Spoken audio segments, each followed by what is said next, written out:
This channel does not promote any violence, harmful, or illegal activities. All content provided by this channel is meant for an educational and information purpose only. মেয়েরা কেন পারবে না?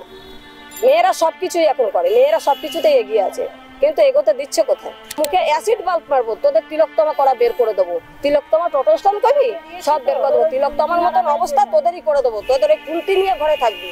এইভাবে অটোওয়ালারা এখনো করছে, এখনো passenger নিয়ে যাচ্ছে। সেই বাচ্চা স্কুল বাচ্চা রয়েছে, একেবারে ওই পাশে বাম্পার ছিঁড়ে দিয়েছে। এই দাদাটার সঙ্গে ছিল বলে কন্টিনিউ ওনার বাম্পারটাকে দেখুন, একটু ভিডিও করেন। পুরো গাড়িটা ভেঙে দিয়ে হয়তো খুলে নিয়ে চলে গেল চাবিটা। এবার 6টা বোনের মধ্যে এমন ভাবে হলো, গাড়ির নাম্বারটাও যে দেখবো তখনও তো মাথা কাজ করে না, গাড়ির নাম্বারও দেখতে পারে না। এবার নাও মরো, গাড়ির চাবি খুঁজে খুঁজে, গাড়ির চাবিও খুঁজে পাচ্ছি না। এবার গাড়ি ওখানে পড়ে রয়েছে, এবার গাড়ির জন্য কান্নাকাটি করে দৌড়াচ্ছি।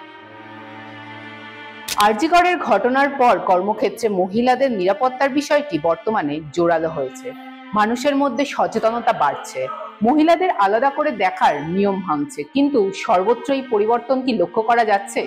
দমদম ক্যান্টনমেন্ট সেন্ট্রাল জেল মোড়ের ছবিটাই দেখুন। তিলোত্তমাকে উৎসর্গ করে এখানে মহিলারা প্রশাসনের মদতে একটি টোটো স্ট্যান্ড করেছে।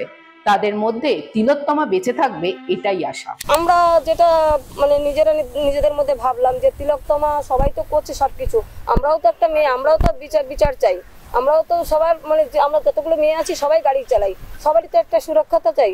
তা আমরা চাইলাম যে তখন যে তিলকতমা নামে টোটো স্ট্যান্ডটা খুললেই আমাদের সব থেকে বলে সে আমাদের মধ্যে বেঁচে থাকবে, আমাদের মধ্যে বেঁচে থেকে আমরা তিলকতমার হিসাবে আমরা লড়াই করে চলবো। এই জন্যই আমরা তিলকতমার নামটা সব দিকেই যাতে হয় সেইভাবেই আমরা এই জিনিসটাকে দেখছি। তিলোত্তমা সঠিক বিচার পাক, আর 5 জনের মতো তারাও চান দোষীদের উপযুক্ত শাস্তি। তিলকতমার জন্য বিচার আমরাও চাই, বিচারটা তো হওয়া উচিত। কেন একটা মেয়ের উপরে যা হয়েছে সেই নিয়ে বিচার তো সবাই চায়, সব মেয়েরাই চায়। তা আমরা চাই বিচারটা হোক, বিচারটা পাক। সবার কাছে আমরা আবেদন করছি, আমরা টোটো চালক দিদিরা সবাই মিলেই বলছি যে আমরা এই বিচারটা আমরা চাই, সবাই মিলে বলছি তিলকতমার এই বিচারটা আমরা চাই। কিন্তু কতটুকু নিরাপদে এই মহিলা টোটো চালকরা? রাস্তায় বেরিয়ে আমাদের অনেক রকম সমস্যার সমাধান করতে হচ্ছে, মানে অনেক কিছুতে আমাদের লড়তে হচ্ছে। যেমন আমরা গাড়ি নিয়ে গেলে রাস্তা দিয়ে বাসওয়ালাদের মুখ শুনতে হচ্ছে, অটোওয়ালাদের মুখ শুনতে হচ্ছে। অটোওয়ালারা চেপে দিচ্ছে, ধাক্কা মেরে চলে যাচ্ছে। এমনও বলছে ওই তো তিলকতমা করবি, তিলকতমা তোদের দেখিয়ে দেবো, তিলকতমার মতন অবস্থা তোদেরও করে দেবো। অটোওয়ালারা বলেছে, ক্যান্টনমেন্টের অটোওয়ালারা। এই আমাদের ইসের দিনকার যেদিনকার আমাদের এই উদ্বোধন হলো, হ্যাঁ, মুখে অ্যাসিড বাল্ব মারবো, তোদের তিলকতমা করা বের করে দেবো। তিলকতমা টোটো স্ট্যান্ড করবি, সব বের করে দেবো। তিলকতমার মতন অবস্থা তোদেরই করে দেবো। তোদের এই কুলতি নিয়ে ঘরে থাকবি। এইভাবে অটোওয়ালারা এখনো করছে, এখনো আমাদের সঙ্গে লড়ে যাচ্ছে। হ্যাঁ, এখনো পর্যন্ত মাথাটা মানে কি বলবো, ঠান্ডা রেখে গাড়ি চালাই খালি একটাই কারণে যে প্যাসেঞ্জার থাকে গাড়িতে, তাদেরও তো সুরক্ষা। আমরা নিয়ে যাই মানুষকে বাড়ি পর্যন্ত পৌঁছে দিই, সুরক্ষাভাবে একদম সুস্থ সবল ভাবে পৌঁছানোর জন্য চেষ্টা করি। কিন্তু আমরা সেই জিনিসটা মানে করবো কি, ঠান্ডা মাথায় করার মতন অবস্থা রাখে না এরা। মানে যখনই আমরা ওই ক্যান্টনমেন্টে ঢুকবো আমাদের শুধু কি তাই, রাস্তায় টোটো থামিয়ে প্যাসেঞ্জার কেড়ে নেওয়া, টোটোর চাবি খুলে নেওয়া, এই সমস্ত অভিযোগ রয়েছে স্থানীয় রুটের অটো চালকদের বিরুদ্ধে। প্রতিবাদ করায় প্রকাশ্য রাস্তায় এক মহিলা টোটো চালককে চড় পর্যন্ত মেরেছে এক অটো চালক। এখনো আমাদের গাড়িতে 4টে যদি প্যাসেঞ্জার থাকে আমাদেরকে কৈফিয়ত দিতে হয়। কোত্থেকে আনলাম, খালি গাড়ি নিয়ে গেলাম, কোত্থেকে আনলাম? কালকে 4 বার একটা গাড়ি আমাকে 4 বার আটকে বলছে কোত্থেকে প্যাসেঞ্জার তুলেছে। আমি কি কোনো অটোওয়ালা বা টোটোওয়ালাকে কৈফিয়ত দেবো আমি প্যাসেঞ্জারটা কোত্থেকে তুলেছি? আমি তো রোডে নেমেছি খাটার জন্য, আমি রীতিমতন এই গাড়িটার রোড ট্যাক্স দিয়ে নেমেছি, তাহলে কেন আমি প্যাসেঞ্জার তুলবো না? সে আমাকে 4 বার আটকালো, তারপরে রেখে আমি দাঁড়িয়ে থেকে কথা বললে সে সরে গেল, বললো ক্যান্টনমেন্ট ঢুকবি দেখে নেবো। সেদিন তারা এই করছে, ধমকাচ্ছে, সেদিন একে ধমকালো। আজকে আমাদের দাদা, আমাদেরই মানে এই বাংলা পক্ষের গ্রুপেরই দাদা প্যাসেঞ্জার নিয়ে যাচ্ছে। সেই বাচ্চা স্কুল বাচ্চা রয়েছে, একেবারে ওই পাশে বাম্পার ছিঁড়ে দিয়েছে। এই দাদাটার সঙ্গে ছিল বলে কন্টিনিউ ওনার বাম্পারটাকে দেখুন, একটু ভিডিও করেন। পুরো গাড়িটা ভেঙে দিয়ে তো নাগের বাজারের একটা মেয়েকে চড় মেরেছে, আমাদেরই মেয়ে, তাকে একটা অটোওয়ালা চড় মেরেছে। অটোওয়ালা একটা বেটা ছেলে কি করে একটা মেয়ে ছেলের গায়ে হাত দিতে পারে? প্রশাসনকে জানানো মানে সেখানে অশান্তি হয়েছে। তারপরে আমাদের বাংলা পক্ষের দাদারা উবেরে যারা ওনারা উবেরেও টুকটাক খাটে, ফ্লাইং তো হয় না, উপরের দাদারা থেকে সব রকম ভাবে ইয়ে করলো, বলার পরে বললো উনি ক্ষমা চাইবে, ওনাকে সাসপেন্ড করা হয়েছে। তাও একটা পার্টি অফিসের মধ্যে সে ক্ষমা চেয়েছে। আমাদের কোনো মেয়ে যায়নি, কোনো মেয়েরা যেতে ক্ষমা চেয়েছে, চায়নি। আমরা যাইনি, কারণ আমরা আমাদেরকে গেলে আমরা চাইছিলাম ভিডিও করব, সে রাস্তার পরে সে ক্ষমা চাইবে না, সে রাস্তায় চট্টা মেরেছে। তাহলে বলুন, রোডের পরে চট্টা মেরে আপনি যদি ঘরে ডাকেন যে আমি ঘরে ক্ষমা চাইবো, কেন আপনি ঘরে ক্ষমা চাইবেন? আপনি একটা মেয়েকে ঘরে তো গায়ে হাতটা তোলেননি, আপনি রোডের পরে গায়ে হাত তুলেছেন, তাহলে রোডের পরে ক্ষমাটা চাইতে হবে। সে রোডের পরে ক্ষমা চাইনি। প্যাসেঞ্জার নিয়ে যাচ্ছি, ঠিক আছে, বা অটোওয়ালা, বিশেষ করে অটোওয়ালারা আছে কি দাঁড় করিয়ে দেবে, একদম সামনে গিয়ে দাঁড় করিয়ে দেবে, মানে তুমি কোন দিকে যেতে পারবে না, দাঁড় করিয়ে দিয়ে প্যাসেঞ্জার তুলে নিয়ে চলে যাবে, নামিয়ে নেবে, নিয়ে তুলে দেবে। সে তোমার বৌনির প্যাসেঞ্জার হোক কি তুমি কত দূর থেকে প্যাসেঞ্জারটা নিয়ে এসছো সেটা ওরা দেখবে না, ওদের রুটের প্যাসেঞ্জার ওরা তুলে নেবে। এবার তুমি ভাড়া মেরেছো কি মারোনি সেটা ওদের দরকার নেই। এবার যদি বলি বৌনির প্যাসেঞ্জার, কিসের বৌনি, এটা আমাদের রুট, তোদের কোনো রুট আছে নাকি, তোরা গলির ভেতর গিয়ে চালা, এইসব নানা রকম কথাবার্তা আছে।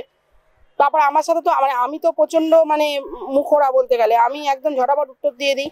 আর আমার সাথে আয়ের দিন সবার সাথে ঝামেলা হচ্ছে, এই চাবি খুলে নিচ্ছে, নয় চাকার হাওয়া খুলে দিচ্ছে। এবার আমাদের যে চাকারও হাওয়া খুলে দেয়, আমাদের কত প্রবলেম হয়ে যায়, আমরা তো মেয়ে মানুষ, আমাদের গাড়ির চাকা ইয়ে করতেও সমস্যা লাগে। এবার হয়তো খুলে নিয়ে চলে গেল চাবিটা, এবার শটাপটের মধ্যে এমন ভাবে হলো গাড়ির নাম্বারটাও যে দেখবো তখনও তো মাথা কাজ করে না, গাড়ির নাম্বারটা দেখতে পারে না। এবার নাও মরো, গাড়ির চাবি খুঁজে খুঁজে, গাড়ির চাবিও খুঁজে পাচ্ছি না, এবার গাড়ি ওখানে পড়ে রয়েছে, এবার গাড়ির জন্য কান্নাকাটি করে দৌড়াচ্ছি, তখন এর কাছে ওর কাছে গিয়ে তারপর হয়তো যদি বাড়িতে আবার বাড়িতে গিয়ে এক্সট্রা চাবি থাকে সেটা দিয়ে নিয়ে এসে, এরকম অনেকবার হয়েছে, এরকম করতে হয়েছে। প্যাসেঞ্জার নিয়ে যাচ্ছি তো পুরো গায়ে দিয়ে ঘেসে দেয় একেবারে, মানে ঠেট মারছে, তোদের চুরি মানায়, মানে তোদের খুন্তি মানায়, ঘরে গিয়ে খুন্তি না ইয়ে মানায় না, গাড়ি মানায় না, সবকিছু কি মেয়েদের দিয়ে হয়, এরকম ভাবে ঠেট মারে। আমাদের খুব সম্মুখীন হতে হয়, প্রচুর টোলটেটকারি শুনতে হয়, আমাদের প্রচুর গালাগালিও খেতে হয়। মানে প্রত্যেকটা মানুষ কি ভাবে আমাদের, আমরা এটাই বুঝি না, মেয়েদের কি ভাবে। চুরি তো করছে না, রীতিমতো আমরা তো নিজের খেটে টাকা খাচ্ছি, লোন করে নিয়ে গাড়ি কিনে রাস্তায় গাড়ি নিয়েছি, সে গাড়ি যদি নাই চালাতে হবে তাহলে ইএমআইটা দেবো কি করে?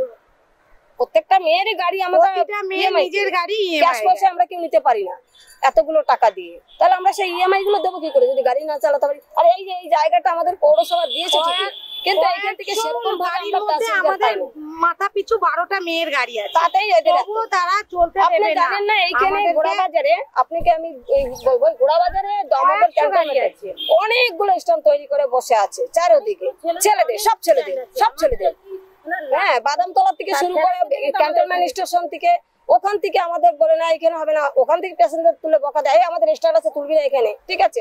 তারপরে আমাদের এই কয়টা গাড়ি, তাই এইটুকু একটা এইখানে দিয়েছে পৌরসভার জায়গা, এখানে স্ট্যান্ড করছে, তবুও ওদের অসুবিধা। তাহলে এবার বলুন আমরা কোথায় যাব, কোথায় যে আমরা কি করবো, তাহলে আমরা কি করে খাবো? মহিলা মানেই কি গৃহবধূ? খুন্তি নাড়িয়ে রান্না করাটাই কি তাদের একমাত্র কাজ? না, সংসারের তাগিদে অনেক মহিলাকেই বাড়ির বাইরে বেরোতে হয়, সন্তানদের মানুষ করতে নিজেদের স্বাদ আহ্লাদ বিসর্জন দিতে হয়। এর মধ্যে কোনো অন্যায়ও নেই, কারণ সৎ পথে রোজগার করলে কোনো কাজই ছোট নয়। আজ পর্যন্ত ওরা কাজ বাজের অবস্থা যা চলছে, বাধ্য হয়ে লাস্টে একটা গাড়ি নামিয়ে এই রোডে নামলাম। রোডে নেমে অনেক রকম কথাই শুনি লোকের, অনেক রকমই গালাগালি খেয়েছে, অনেক কিছু হয়েছে। অটোওয়ালাদের সাথে প্রত্যেকটা দিনই এখনো লড়ে যাচ্ছে আমাদের সাথে। তা গাড়ি চালানোটা মানে একটা এখন হয়ে গেছে, আর কিছু করার নেই, ভাবতে পারিনি হয়ে গেছে। সব মেয়েরাই কিছু একটা মানে ইসের জন্যই হয়েছে। কেউ এখন যে কাজগুলো করতো সেই কাজগুলো তো লকডাউনে এমনিই সব চলে গেছে, তখন কি করবে? তখন দেখলে এই একটা এখন রাস্তা সব যখন চালাচ্ছে, আমরাও দেখি, কেন পারবো না? মেয়েরা কেন পারবে না? মেয়েরা সবকিছুই এখন করে, মেয়েরা সবকিছুতেই এগিয়ে আছে, কিন্তু এগোতে দিচ্ছে কোথায়? এগোতে দিচ্ছে আমাদের? দিচ্ছে না। আমরা নিরাপত্তা কার কিভাবে পাবো বলুন? আমরা কিভাবে মানে ভালোভাবে গাড়ি চালাবো? আমরা তো অনেক রাত পর্যন্তই গাড়ি চালাই, আমাদের সংসার আছে। আমাদের তো খালি মানে এই বেলা চালালাম, ও বেলা না চালালে তো আমাদের সেরকম তো অবস্থা না, আমাদের চালাতে হবে, দৌড়াতে হয়। তা এখন ওরাই যদি সবকিছু করে তাহলে আমরা কোথায় যাবো? আমরা কার কাছে যাবো? কার কাছে যে বিচার চাইবো বলুন? কারোর কাছে তো কোনো রকম সেরকম ভাবে বিচার পাচ্ছি না।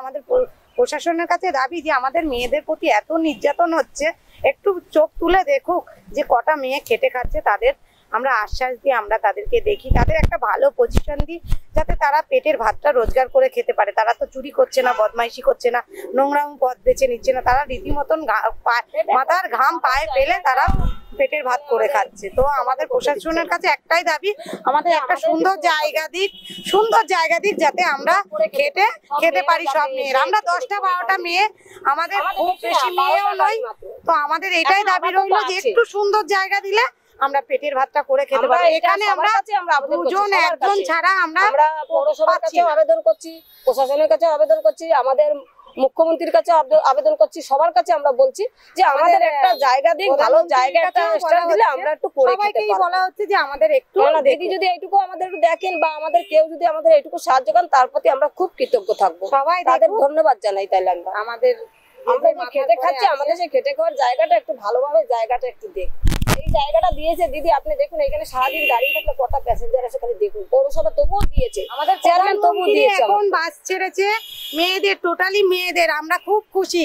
কিন্তু আমরা এটা নিবেদন করছি যে আমাদেরকেও আমাদের করতে দিই, কারণ আমরাও নেমেছি করে খাওয়ার জন্য। প্রধানমন্ত্রী মেয়েদের সুরক্ষার জন্য বাস ছেড়েছে, তো আমরাও মেয়েদের সুরক্ষার জন্য আমরা টোটো চালাচ্ছি। আমরা চালাচ্ছি পেটের ভাতের জন্য, কিন্তু মেয়েদের সুরক্ষা দেওয়ার জন্য আমরা মানে রাস্তায় নেমেছি। কারণ মেয়েরা যারা যারা ইচ্ছুক, স্ব-ইচ্ছুক, মানে নিজের থেকে চায় যে আমরা মেয়েলি গাড়িতে উঠবো, আমরা মানে সুস্থভাবে জায়গায় পৌঁছাবো, তো তাদেরকে আমরা সসম্মানে আমাদের গাড়িতে ওঠার জন্য আমরা তাদেরকে নিমন্ত্রণ করছি যে আমাদের কাছে আসুক, আমাদের গাড়িতে উঠুক, আমাদের পরিষেবা দেখুক। তাদের ভালো লাগলে একবার ছাড়া 10 বার উঠবে। তো আমরা শুধু পারিশ্রমিকটাই নেব। যে আমাদের যদি একটুখানি কোনো রাস্তা আমাদের করে দেয় খুবই ভালো হয়। একটা ভাড়া নিয়ে এখান থেকে সরে যেতে হয়, তো আমাদের গাড়ির খরচা আছে পার ডে 100 টাকা। তাহলে আমাদের তো সেই রোজগারটা করতে হবে। আমাদের চেয়ারম্যান ভরসা দিয়েছে যে এর থেকে ভালো জায়গা দেবে, তো আশা করছি ওনার কাছে যে আমাদের প্রতি ওনার হাত থাকবে মাথায়, কারণ উনি ভালো মানুষ, আমাদেরকে দেখবে। চাই এর থেকে একটু সুন্দর জায়গা হলে আমাদের বেটার হয়। আমরা এখান থেকে প্যাসেঞ্জার একটা দুটো নিয়ে সরে যেতে হবে। আমাদের যা লড়াই শুরু হয়ে গেছিল প্রথম থেকে, তখন আমাদের গাড়ি তো সবকিছু ই করেছে, তখন গাড়ি থানায় দিয়েছিল। ওসিও খুব ভালো ছিল, আমাদের থানাও খুব সাহায্য করেছে। ওসিও খুব ভালো, মানে বলতে নেই খুবই ভালো কথাবার্তা সব দিক থেকে। চেয়ারম্যানের কাছে এসেছি, চেয়ারম্যানও আমাদের ব্যবহারের কথাবার্তা শুনলাম, ভালো লাগলো। কথাবার্তা সবই আমাদের বললো যে, তখন বললো আমাদের এই পৌরসভার যে জায়গাটা আছে এখানে দাঁড়াও, পরে আমরা দেখছি ধীরে ধীরে যদি কিছু করা যায়। চেয়ারম্যান এইভাবেই আমাদের আশ্বাস দিয়েছে, এখন জানি না কতদূর কি হবে। থ্রেট নিয়ে কি প্রশাসনকে কিছু জানানো হয়েছে যে আপনাদের থ্রেট দেওয়া হচ্ছে? হ্যাঁ, এই সমস্ত আমরা সেই দিনই খবরে বলে দিয়েছি, সব বলেছি সেই দিনই। যেদিনই আমাদের ওসির সঙ্গে মিটিং হয়েছে সেদিনই বলেছি, ওসির সঙ্গে আমরা কথা বলেছি, ওসির সঙ্গে সবকিছু জানালাম। তখন আমাদের বললো দিদি দেখুন আমাদের তো কিছুই করতে পারছি না, কিন্তু যাই হোক আপনাদের কোনো রকম কোনো অসুবিধা হলে আমরা আছি, আমাদের কাছে বলবেন, আমরা দেখবো। কিন্তু ওসি খুবই ভালো ছিল, খুবই ভালো মানুষ, বলতে নেই আমাদের খুব সাহায্য করেছে। আর সব থেকে বড় সাহায্য করেছে আমাদের যে এখানে আছে এই বাংলা পক্ষ, ভালো মতো জানেন, এই দাদারাই আমাদের মাথার উপর হাতটা রেখেছে। হ্যাঁ, এই দাদারা আমাদের খুবই মানে আমাদের জন্য প্রচুর মানে ই করেছে, লড়ে